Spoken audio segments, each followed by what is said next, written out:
Hey guys, ఇవాల్టి special Kabuli chana fry. So first ఇక్కడ నేను కాబూలి చనా బాగా కుక్ చేసుకున్నాను.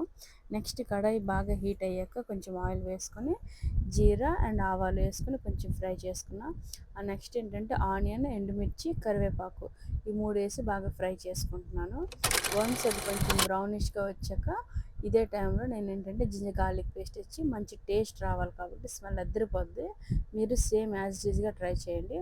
సో ఇది జింజర్ గార్లిక్ పేస్ట్ వేసాక ధనియా పౌడర్, పసుపు, జీరా పౌడర్, అలాగే గరం మసాలా, కొంచెం కారం అండ్ ఉప్పు ఇవన్నీ ఏంటంటే మన టేస్ట్కి తగ్గట్టు, అంటే మనం ఎంత క్వాంటిటీ అయితే చనా తీసుకున్నామో ఆ క్వాంటిటీ తగ్గట్టు మనం మసాలా యాడ్ చేసుకుంటూ కొంచెం రోస్ట్ అయ్యాక వెంటనే ఏంటంటే మనం కుక్ చేసి పెట్టుకున్న ఈ చనా ఏదైతే ఉందో అది ఇందులో వేసి చక్కగా మిక్స్ చేసుకోవాలి. సో ఈ ప్రాసెస్ అంతా మీడియం ఫ్లేమ్లో పెట్టుకుంటూ ఫ్రెష్ కర్రీ లీవ్స్ అలాగే కోకోనట్ పౌడర్ ఫ్రెష్ది వేసుకొని చక్కగా మిక్స్ చేసేయండి. అండ్ గార్నిష్ చేసేటప్పుడు కొత్తిమీర మాత్రం మర్చిపోకండి.